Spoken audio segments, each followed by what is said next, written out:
So here's another one from Alex that I do like. So this one from Alex Ramosi, which I do like, is about systems people will always try to system.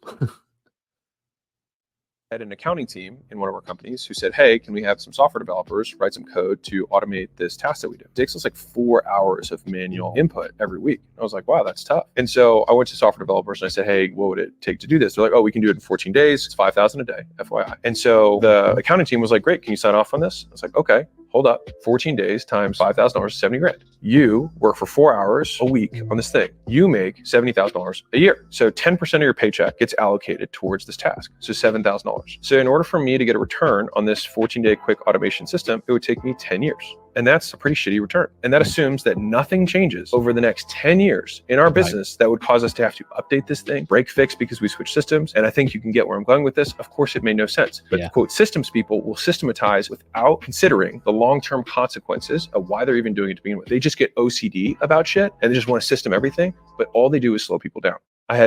So yeah, again, with my love-hate relationship with him, sometimes he has some real bangers, and sometimes, they're like the last one where it's like, bro, what?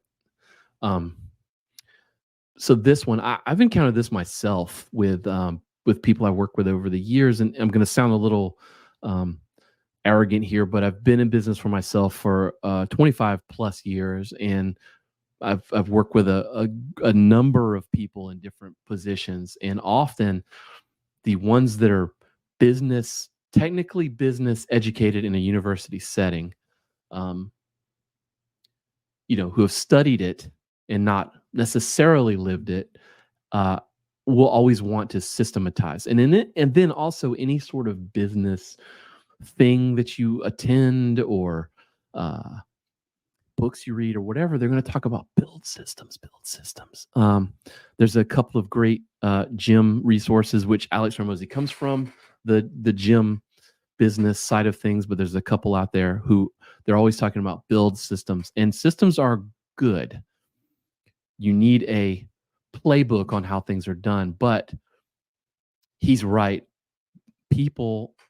Business people will preach systems without thinking about why they're systeming. His example of long-term consequences doesn't make sense. And, a lot of times I'll see this in a lot of the development world too, like software development, where people want to sort of over-engineer things. I think as humans, we tend to want to over-engineer things instead of just doing the thing, maybe as quickly as possible or as cheaply as possible, or as, we want, instead of just fine tuning something, we want to we take the time and make all these systems and things.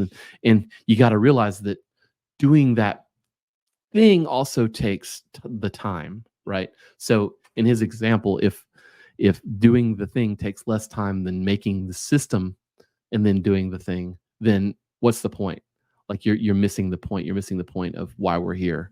And I think that we just really need to, not just in business, but in life too, just, constantly evaluate why we're here. Why are we doing the thing that we're doing? It is helpful to think about how and why we're doing the thing we're doing. But, look at the why first, even the who, that's important too.